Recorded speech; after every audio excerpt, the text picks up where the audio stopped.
When I was about 12 or 13, I would ditch school and be out all day. I was coming home after school one day and I was really hungry.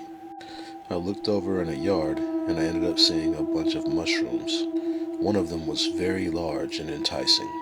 My mother and school taught me that you just shouldn't pick up mushrooms off the ground and eat them. I knew better. But stupid is as stupid does. I looked at it.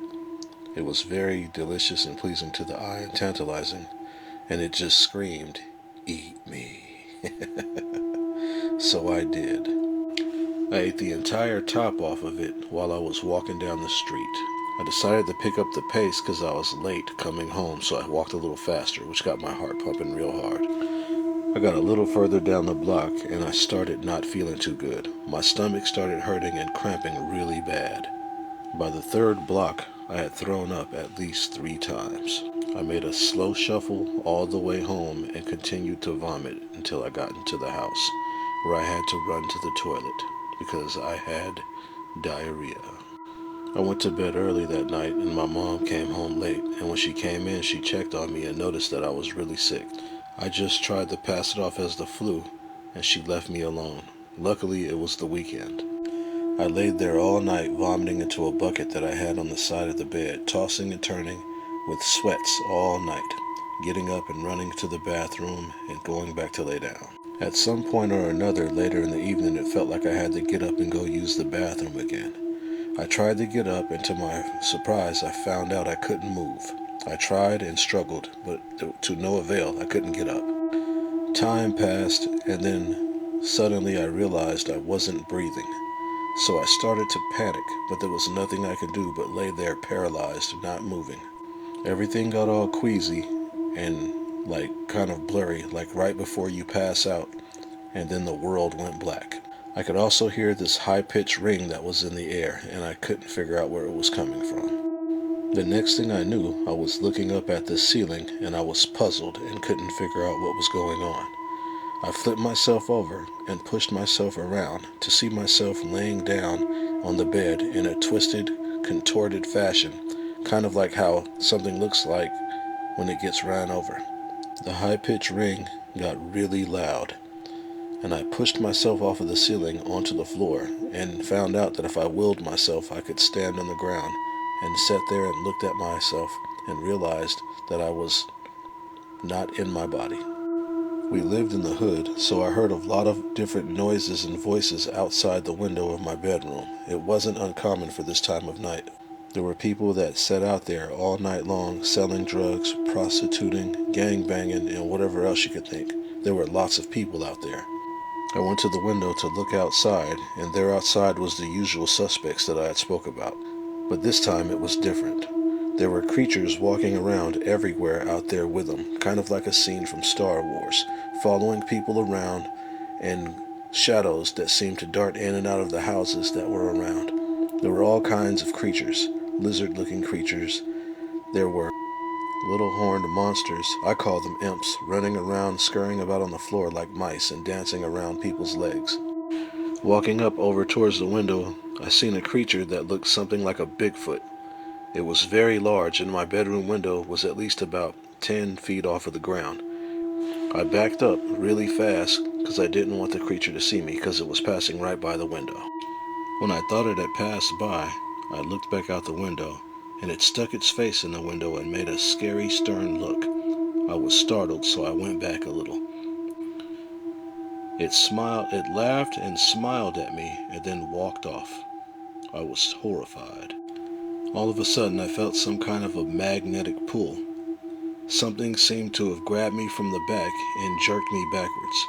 Kind of like when you're underwater and someone pulls you from the back. You feel the rushing and the whooshing of something that goes all around you, and I was instantly snatched out of the area that I was in, and everything seemed to go dark for a second. When I came to, I found myself walking down what appeared to be a circular concrete corridor, kind of looked like an underground bunker, and I was walking with a man that had an afro, a really nice beard, and was about 7 feet tall. As we walked down the corridor, he was telling me things.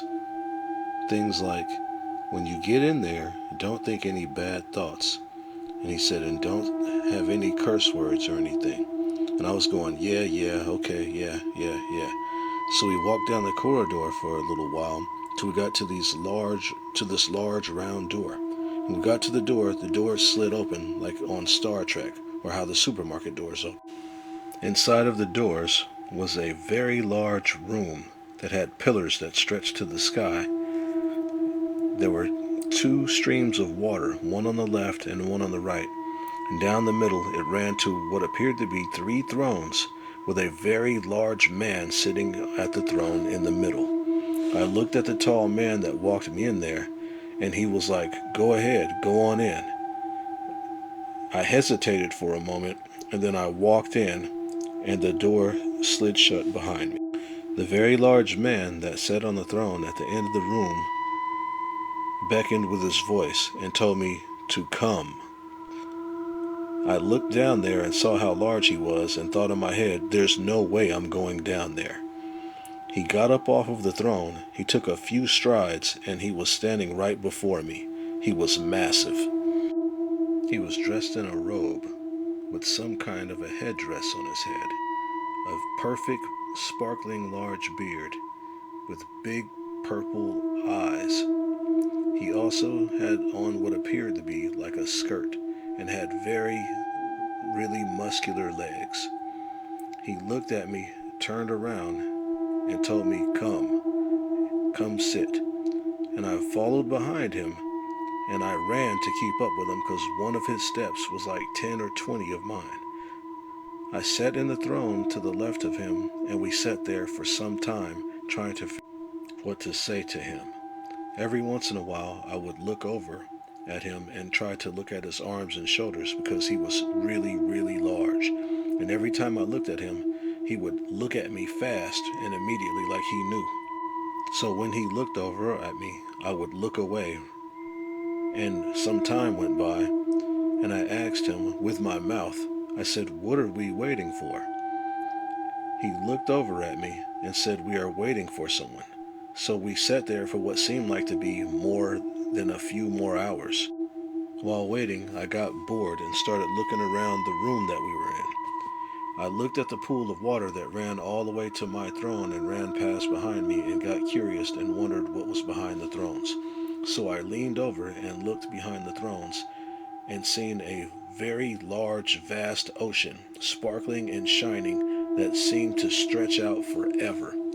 I gazed in awe for a moment, and then I turned back around because the large sliding door had slid open once again, and the man that walked me in there came through the door.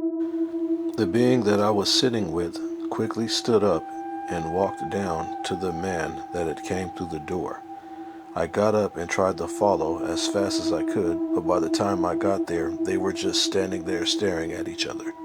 I watched them both just stare at each other for a minute, trying to figure out what was going on, but couldn't get a feed on anything.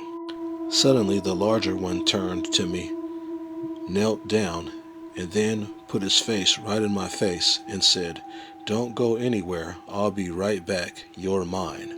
Then he turned around and followed the smaller guy out the door. The sliding door slid shut behind him, and I ran to the sliding door trying to open it, but there was no way to get the door open. I looked around, and then I ended up going into the pool of water to the left because I figured I could swim out of there. When I got waist deep into the water, I woke up in my bed. I was stiff and couldn't move for quite some time, and I also heard a high-pitched ringing. The high-pitched ringing never went away. I still hear it till this very day. Thank you for listening to my story. Have a good day or a good evening.